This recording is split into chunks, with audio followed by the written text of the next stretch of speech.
Уважаемые друзья, всем привет! Рядом с вами находится человек, который до сих пор находился в тени организации Нави. Зовут его Евгений Золотарев. Женя, привет! Здорово, Олежка.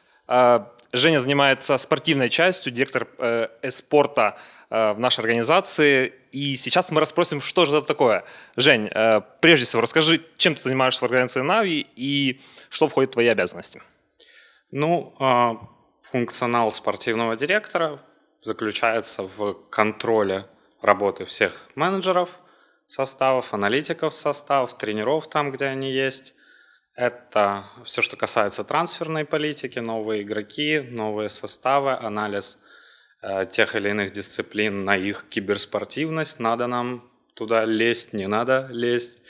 Кроме этого, общение с организаторами турниров, также представление интересов Нави. Есть так называемый, наверняка слышал, Team Union, то есть объединение собственников и там топ-менеджеров команд, которые тоже, в общем-то, периодически на каких-то ивентах встречаются, обсуждают какие-то там инициативы совместные. Практически вот. Об ассоциации очень интересно. На самом деле я-то, конечно, слышал, но, я думаю, зрителей нет. Мы о них еще поговорим. Можешь чуть-чуть рассказать о себе? Как ты вообще попал в киберспорт? Ты вообще геймер бывший? Да, я бывший геймер, про-геймер. Мы себя так называли. Играл я в CS 1.6 с 2000 года по 2007. Про-геймерами мы себя называли, но ими не являлись, потому что мы в основном тратили деньги, там, начиная от, когда это все зарождалось, вот там, продлевать будете, и, собственно, дай раунд сыграть, и потом появились какие-то первые там паростки организаций, но в то время, чтобы поиметь себе киберспортивную организацию, тебе надо было просто придумать название. Вот вы, собственно, становились автоматические организации, да, найти денег, чтобы поехать куда-то там поиграть, в общем-то, и все. Там я и в 2000 году на одном из таких турниров на ящик пива я, в общем-то, с Сашей Зера и познакомился. Тогда я выиграл у него этот ящик пива, потом он вернулся с другими ребятами уже к нам в клуб, отыграл ящик пива и чуть больше. Вот. После из таких достижений, наверное, единственное, что был на ЕСВЦ. Во Франции играл в команде с Серегой Стариксом, поэтому хорошо. Команда называлась? Триз. Да, играл с Сережей. Хорошо знаю там Даню, Ваню с тех еще времен, харьковский дуэт. То есть можно сказать, что ты из той олдскульной тусовки? Супер олдскульной, мне уже 31, если что. Вот.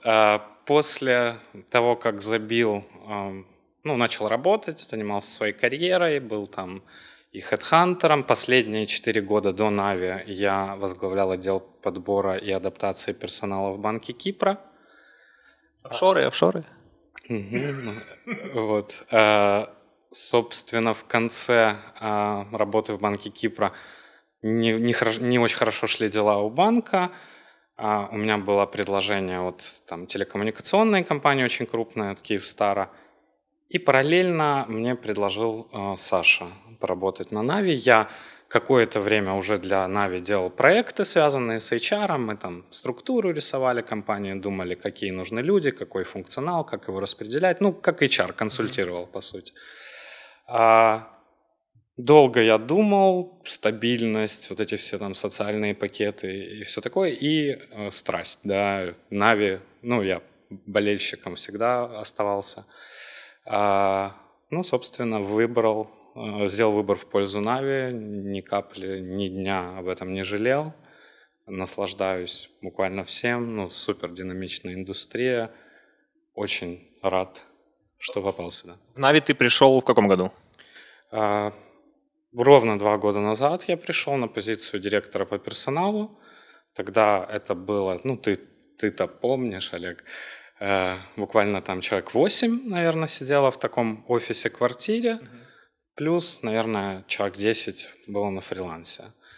С тех пор нас стало больше, нас уже в офисе только человек 30 сидит. Это все, ну, в том числе и моя заслуга, потому что я участвовал в подборе этих людей. Все через тебя прошли. Ну, практически, кроме вот последних наших пиков, да. И, собственно, сейчас нас уже, наверное, со всеми фрилансерами и игроками под 100 человек. То есть мы уже серьезная компания. А что тебя побудило вернуться в этот киберспорт? И, ну, все-таки там, ты говоришь, стабильность, пакеты, соцпакеты. Тогда киберспорт 2 года назад, он уже развивался, уже был на такой степени, но все равно у тебя были личные сомнения какие-то. Конечно, сомнений было много.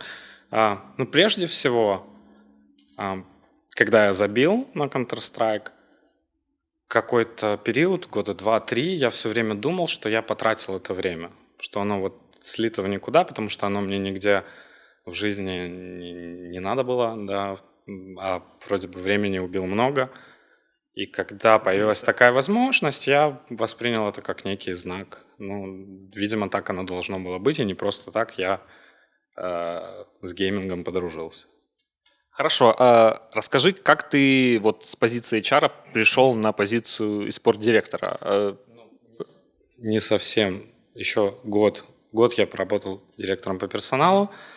Потом, так как какие-то позиции у нас были не закрыты, я себя попробовал в роли сейлза, то есть я руководил продажами для спонсоров. Где-то год это продлилось, это вот буквально недавно закончилось, еще какие-то хвосты закрываю. То есть, ну, активный сейлс, продавал, искал партнеров, искал спонсоров. Видите, что там футболки наши забиты. Ну, считаю, что там процентов на 70, наверное, отработал, но, в принципе, неплохо, как для HR.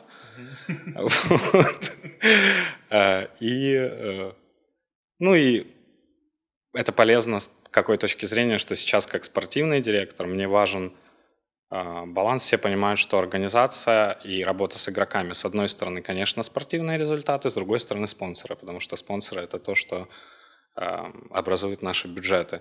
Соответственно, я, ну, где-то понимаю, почему надо там до игроков доносить необходимость выполнения каких-то медиазадач, почему это очень там критично, важно и обязательно, да, и обладаю инструментами, чтобы там донести это либо до игроков напрямую, либо до менеджеров состава и так далее. Ну, то есть в любом случае очень полезный опыт, много контактов хороших, классных. Ну, наверное, многие умеют заниматься всем по чуть-чуть. Да, ну, это классно. Для понимания. Да, то есть долго так не протянешь. Вот. А, собственно, как я стал директором спортивным директором, это Игорь Сидоренко, КАФ, он работал в Нави, наверное, 4 года операционным директором. Операционный директор — это... Второй человек организации? Ну да, и функционал был у него очень широкий. Это была и спорт-часть, и какая-то админ штука, и travel, и все. Ну и он как бы 4 года на позиции проработал, где-то чуть-чуть закипел, захотел отдохнуть и, ну, решил уйти из компании. Собственно, я сейчас работаю на его позиции, но уже с более понятным функционалом, потому что, ну, ему было сложнее чуть-чуть. Хорошо. Тогда наверняка у тебя уже есть понимание, чего ждать вообще от спортивной части и к чему вы стремитесь. Какие задачи стоят перед спортоделом? Ну, их несколько. Ключевые, кроме там понятных всем задач, результаты, это очень важно, это первостепенно. Также это академия, которую мы хотим запустить обязательно в ближайшем квартале, может быть, через квартал. Начнем, наверное, с дисциплины CSGO, потому что там чуть понятнее методология именно обучения новых людей. Ну, практически. Вот. Также это централизация всех тех функций, которые у нас существуют. То есть скаутинг, то есть аналитика вся, да, чтобы это было централизовано, чтобы мы не были привязаны к людям. Сегодня у нас работает аналитик, завтра он пришел там, не знаю, в другую организацию, и, собственно, мы остаемся ни с чем. Мы стараемся построить систему, которая в меньшей степени будет зависима от людей. У нас будет четкий тренировочный процесс, всякие там дисциплинарные штуки, тимбилдинговые. Это все выписано, оформлено и понятно любому человеку, который пришел там сегодня. А можешь сравнить вот сейчас, поскольку ты, скажем так, геймер из прошлого, насколько сильно отличаются геймеры прошлого от поколения нынешнего? Раньше же наверняка организация, ты говоришь, команда, и, ну, наверное, менеджер еще. А сейчас это и тренера, аналитики, ну, большая команда сотрудников. Насколько сильно отличаются сейчас вот эти поколения? Ну, с точки зрения подхода организации, конечно, он стал более профессиональным. Появились тренера, появились аналитики, появились менеджеры, появились там люди в некоторых компаниях, которые отвечают за там пиар, составляющие и так далее. Это классно. С точки зрения самих геймеров, ну, в чем я вижу основное отличие? Может быть, ты смотрел интервью Артура Габлака, вот когда у них там были терки с молодыми ребятами, там с Рамзесом и с Afterlife, да, что вот он рассказывал, что, ну, им тяжело, им не о чем общаться.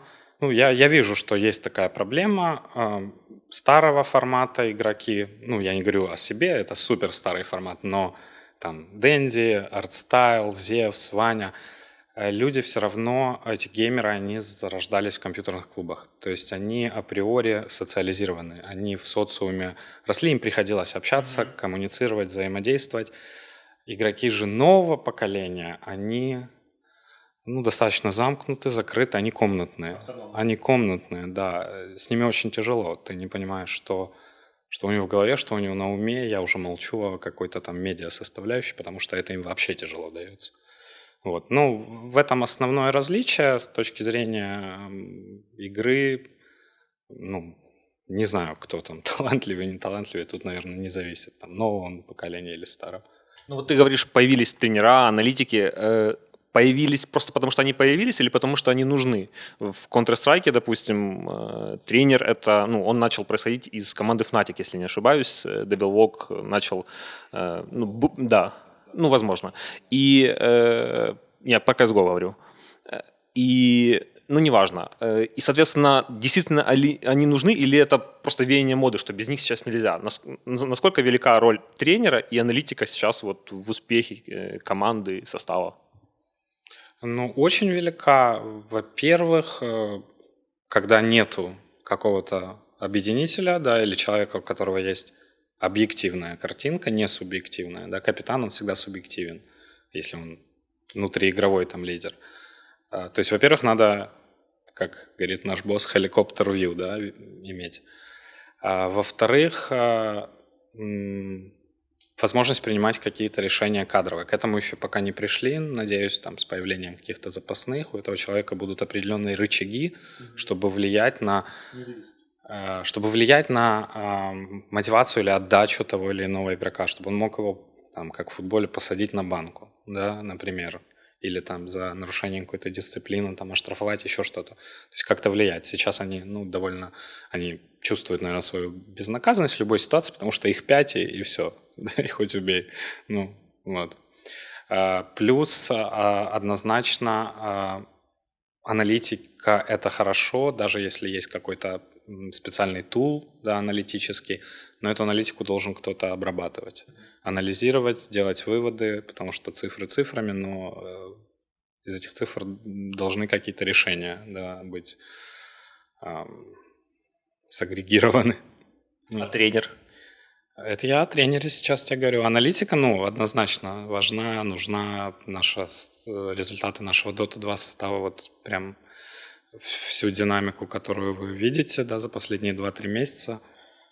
Ну, очень большая доля, очень большая заслуга. Это, во-первых, появление аналитика в составе, во-вторых, что ребята начали пользоваться аналитикой, использовать ее самостоятельно в том числе. То есть если какие-то команды, ну, там не буду говорить какие, там СНГшные коллективы после StarLadder, проиграв, через пару дней я смотрю интервьюшки их игроков, они говорят, мы еще там не смотрели пока игры, не знаем, что мы там проиграли, то наши ребята сейчас очень профессионально к этому относятся, буквально сразу после матча, там в гостинице. Это все без какого-то флейма друг на друга, то есть очень конструктивно, они действительно разбирают, они готовятся к противникам, пики, баны. То же самое могу сказать по Counter-Strike, то есть, во-первых, Серега очень прокачивается как координатор, как шестой игрок. Во-вторых, у нас есть Энди, аналитик по CSGO, который вот прям мастер там каких-то там фишечек, да, нестандартных раундов, там все эти, помните, подсадки, оверпасы, это, собственно, он. Вот, поэтому плюс, да, есть Юджин, который, ну, в основном работает, конечно, с CSGO составом, но мы стараемся его привлекать и к другим дисциплинам с точки зрения работы над психологией ребят, над взаимодействием, над вот синергией. Не нравится тебе это слово, да? Нравится, нормальное слово. Ну, оно применимо точно к тому, что есть сейчас в наших командах. Ну, если говорить о тренере для Dota 2 состава, ты говорил, что есть аналитики, по большому счету, заслуга его. Или есть все-таки какой-то тренер, что-то по типу, как был Габлак на Инте 5? На данный момент нет. А необходимость в нем есть? Думаю, да. В общем-то, почему на Dota 2 сцене гораздо меньше тренеров, чем в CSGO? Очень высокие призовые, ребята до последнего пытаются там не завершать карьеру, там играть до пенсии, ну, там, как могут, да. Жадины? Видимо. Еще... Не пришли к этому? Не пришли, да. Вот думаю, что там годик-два, и уже начнут появляться такие полноценные, уважаемые коучи. Ну, потому что сейчас, видите, там, да, Артур даже играет, там, практически ровесник, да, ну, потому что это выгоднее, чем, наверное, тренировать. Ну, раз ты уже сказал один инсайт про аналитика, я тебя попробую вызвать на второй инсайт. Был ли Lost тренером в Нави и тренировал ли он? Нет. Хорошо. Вопрос у меня тогда такой еще, тоже касающий твоего прошлого. Human resources, человеческие ресурсы. То есть, в принципе, она подразумевает, что нужно разбираться в людях. Я все-таки задам этот вопрос. Он будет состоять из двух частей. Какими качествами нужно обладать? Ну вот если категоризировать геймеров, что их отличает, скажем так, начинающих, тех, кто хочет стать профессиональным геймером, среди, ну как бы от игроков Нави, наверное?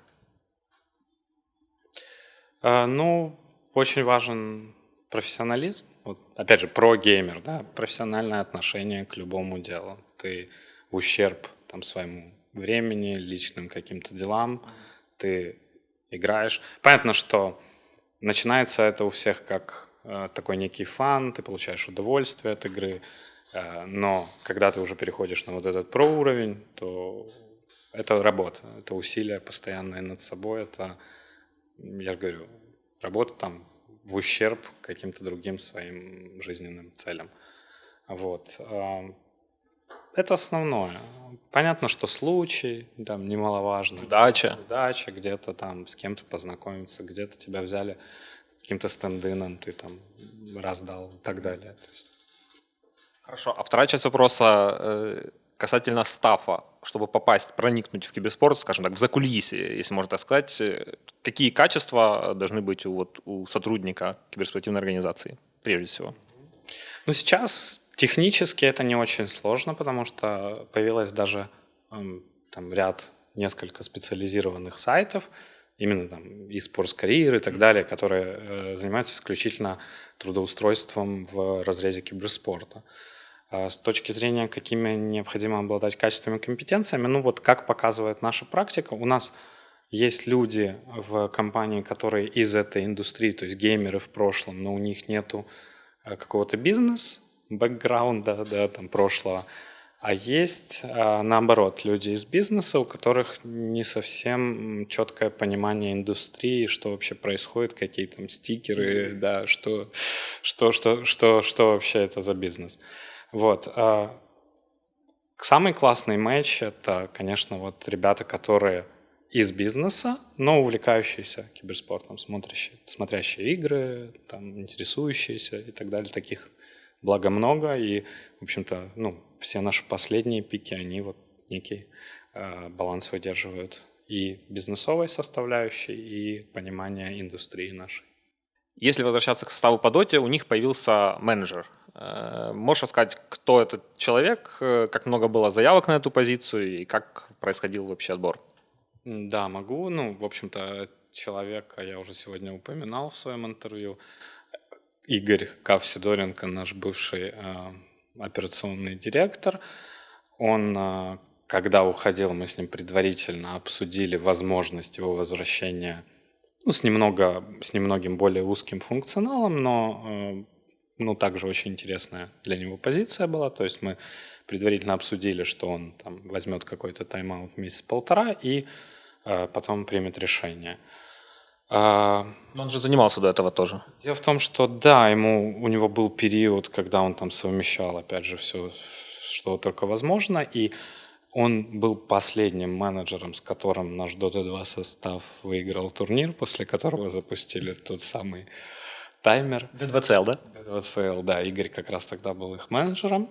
Вот, ну, найти человека лучше на эту позицию в принципе невозможно, потому что он и, как мы с ним шутим, у него 10 лет киберспортивного менеджмента. Дело в том, что Игорь был менеджером моего КС-состава, ну, году, наверное, еще в 2003 или 2004. То есть он такой вообще олдовый. Дед. Дед, да. Плюс его уважают очень ребята, игроки. Все с ним легко работать. Ну и, собственно, вот перед виплеем он уже стартовал. Ну, справедливости ради нужно все-таки рассказать тоже, как много было заявок на эту позицию, и да, и вообще как проходил отбор. Были ли достойные кандидаты, и все-таки почему выбрали именно Игоря? Ну, ты объяснил уже почему, но как проходил отбор? Ну, до того, как у меня еще было с Игорем была вообще какая-либо беседа, мы пересмотрели, ну, на резюме пришло, не знаю, там 300, 400, очень много. Сортировал первично наш HR-менеджер, каких-то отобранных кандидатов она там собеседовала предварительно, и финалистов я смотрел. Но откровенно, вот так прям собеседование я провел, наверное, штук 15 за этот период, и ну вот вообще как бы никто меня не впечатлил. Мне очень сложно было понять, как они могут вписаться в этот состоявшийся уже коллектив. Ребята тоже специфические, не только Нави, любые геймеры. Человек извне, совсем извне, ему будет сложно. Рассматривали также кандидатов каких-то и довольно известных, но, тем не менее, при выборе Игорь, либо кто-то, однозначно Игорь. Спасибо. Виктор, генерал Негрини. Витя Машина, в принципе, можно сказать, что с его появлением состав начал очень сильно расти. Какая его роль вот в этой новой эре? Он одна из причин однозначно вот той динамики, которая появилась. Вторая причина, которую я уже озвучивал, это они начали работать с аналитикой. Третья причина, они просто сыгрались, да. Четвертая причина, они очень профессионально сейчас относятся к делу. То есть тренировки, разборы, подготовки, никаких, прям никаких, ни минимальных, никаких нарушений дисциплины абсолютно нет. Витян вообще очень классный. Нам объективно повезло. Тут спасибо Артстайлу, да, который порекомендовал Витю на позицию оффлейнера. Витя и в жизни классно, играет отлично, и машина.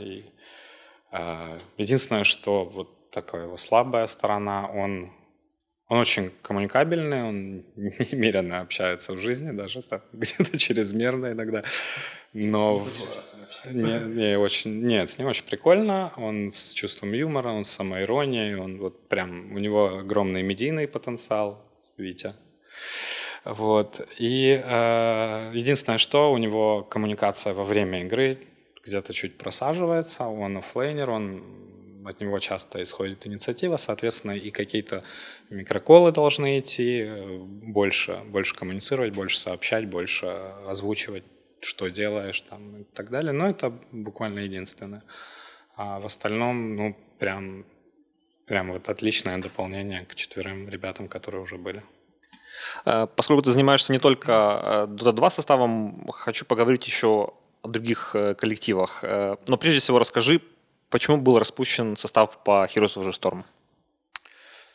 Ну, сложный вопрос. На самом деле, наверное, причиной стала недостаточно активная позиция Blizzard вообще в развитии этой дисциплины как киберспортивной. То есть, как я вижу, уже будучи там 2 года глубоко в этой индустрии, есть 2 рабочих подхода. Один Valve, то есть мы даем много бабок на турниры, это подогревает интерес, это подогревает публику, у тебя больше там активных юзеров начинают играть в эту игру.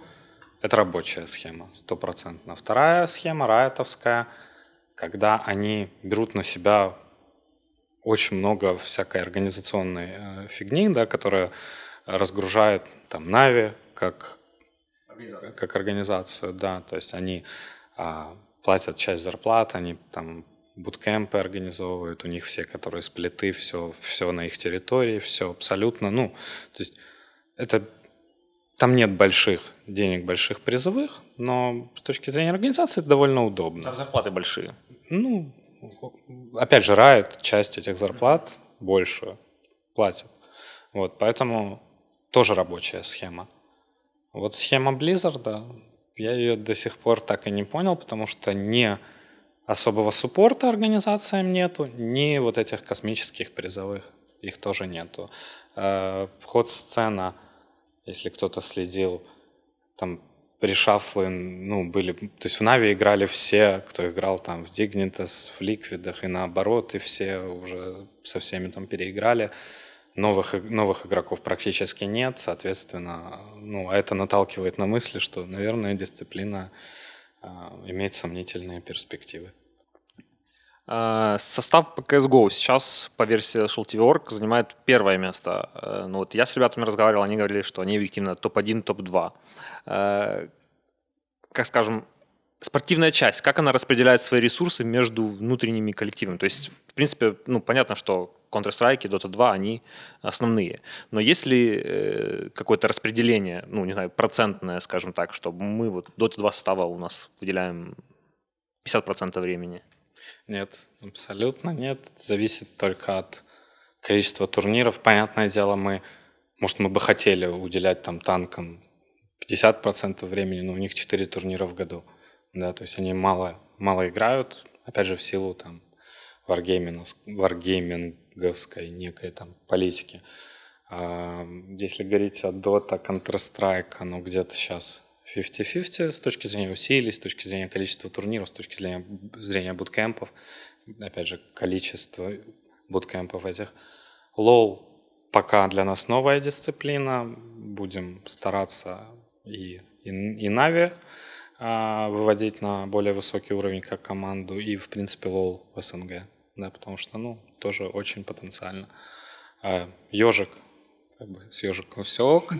Хардстоунеры, опять же, Blizzard, опять же, не совсем киберспорт, тем не менее, пока в ребят верим.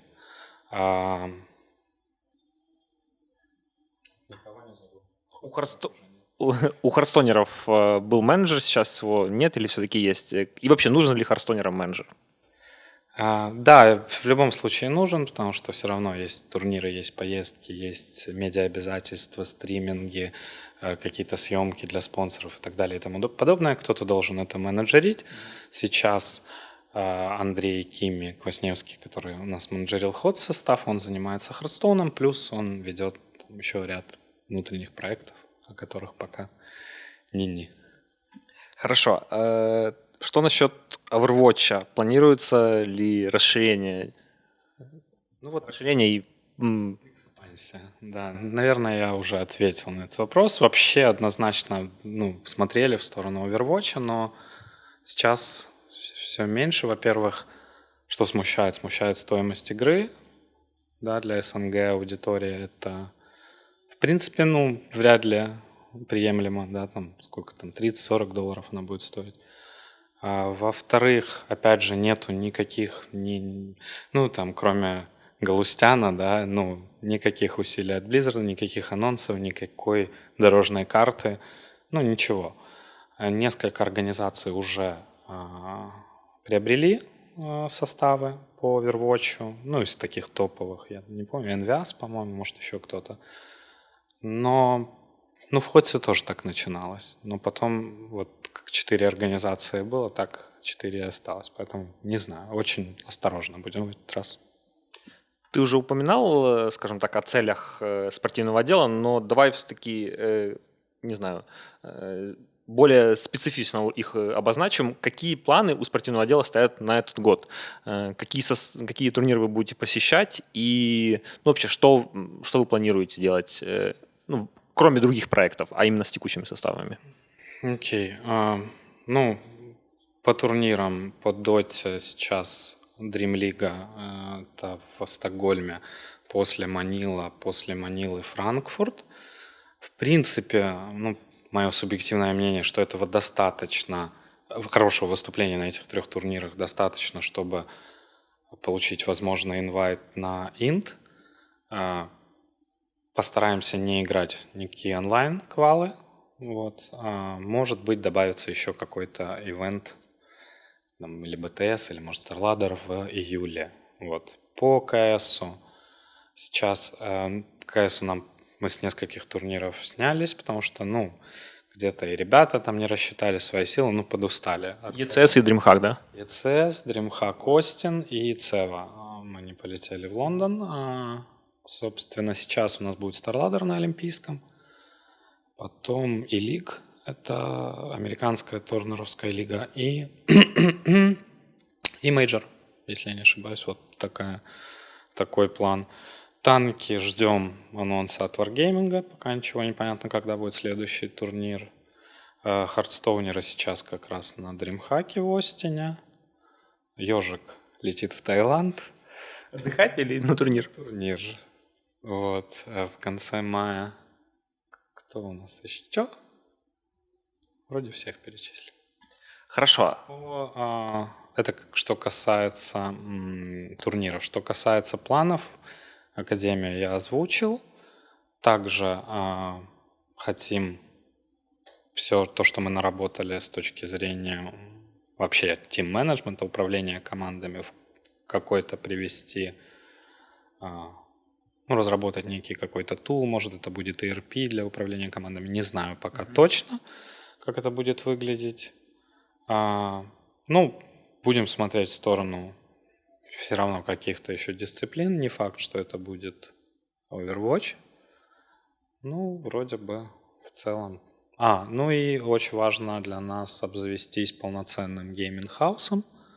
Сейчас мы вот снимаем это в нашем таком офисном маленьком гейминг-хаусе. Мы пока еще точно не решили. Есть 2 варианта. Либо это будет такая корейская схема, то есть офисный гейминг-хаус при офисе. Оно создает такую рабочую атмосферу. Ребята у тебя, скажем, близко, да, вот медиакоманды, там быстро там интервью, что-то подснять. И они живут в этом офисе. И живут, да. Это, с одной стороны, класс, с другой стороны, опять же, вот то, что игроки в быстром доступе от стаффа компании, не уверен, что это тоже хорошо, потому что, я же говорю, я за баланс. Надо где-то им вообще давать отдыхать, стараться дозировать все, что касается там спонсоров съемок, партнеров, автограф-сессий и так далее. Ну, вторая схема, СНГ назовем ее, да, это дом. Дом где-то там в городе, за городом, неважно. Сейчас смотрим и вариант номер 1, и вариант номер 2. Я думаю, что в ближайшие пару недель мы уже финализируем и решим, что это будет. Ну, потому что база нужна. А самим игрокам какой вариант ближе? Ну, скорее дом. Скорее дом. Хорошо. Ты ничего не сказал о проекте Navi Junior. Когда-то он упоминался, что будет младший состав Navi. Насколько вот эта идея имеет право на жизнь? Дело в том, что то, что я подразумеваю под академией, это, в принципе, это и имел в виду. Да, то есть, да, планируется, да, хотим с нуля воспитать каких-то будущих звезд киберспорта. Ну, сейчас делаем все для того, чтобы разработать вот всю вот эту методологическую составляющую, доработать, потому что очень много уже есть и готово. Понятное дело, что, ну, как озвучил ранее, наверное, самым правильным вариантом будет стартовать с Counter-Strike, вот, а там посмотрим. Хорошо, я хотел уже завершать интервью, но вот есть еще один вопрос. На последнем StarLadder ты был вроде тоже такого менеджера, пока Игорь еще не прилетел. И Дэнди говорил, что, не знаю, Женя молодец, топ-2. Витя машина, Женя молодец. Да, и как можно сказать, какая сейчас атмосфера вот в этом коллективе, и ну, какая твоя роль, наверное, в топ-2 в том, что команда так выступала там? Моей роли там нет абсолютно. Я да, давал пятюни и просто смотрел, чтобы ну, у них все было ок. Я вот прям насладился этими 4 днями, очень мне понравилось. Во-первых, я в шкуре менеджера оказался, что важно мне в дальнейшей работе, потому что, ну, я работаю с менеджерами всех составов. Я понял все какие-то подводные камни, весь там загрузку приблизительную на ивентах. Это довольно сложно. Я проводил с ними там с 12 дня до 3 ночи, 4 дня, ну, вместе с аналитиком. Я прям эмоционально мне было очень классно, ну, потому что я там вроде как и менеджер, а вроде как и фан, и вроде как и дотку очень люблю, и прям переживал, сидел там на нервах, постарел чуток еще, вот, но очень понравилось, то есть очень понравилось, хотя заслуги нет, заслуга исключительно в том, что они очень профессионально отнеслись к делу, они поняли, что это их возможность, ухватились за нее, даже проиграв финал Вичи. Они, в общем-то, ну, не расстроились, и неделю просто еще всем да, надавали по щам. И, ну и самое важное, что они из проигрышей делают выводы, и нету там «я», «ты», да почему, да как. Хотя там после виплея уже начали проскакивать какие-то такие мелкие моменты, но я думаю, что это связано с тем, что ну, подустали они. У них был там буткемп в Китае, длиннющий буткемп в Киеве, куча онлайна. Ожидание инвайта. Ожидание инвайта, да, действительно, ожидание инвайта в 3 ночи. Вот. Хорошо, Жень, спасибо тебе большое за интересно развернутое интервью. Какие-то слова благодарности, привет и вот. Ну, стандартно, спасибо всем нашим спонсорам, спасибо нашим фанатам, их у нас очень много, ну, опять же, на StarLadder я там проникся словами некоторых из них, это очень приятно, и ребята это все мониторят, смотрят, читают и Reddit, и Twitter, и так далее. То есть фанатам огромная благодарность, организации Нави за то, что дала возможность себя реализовать, и тебе, Олежка, что позвал на интервью. Тебе спасибо. Это был Женя Золотарев, директор из спорта отдела в Нави. Всем пока.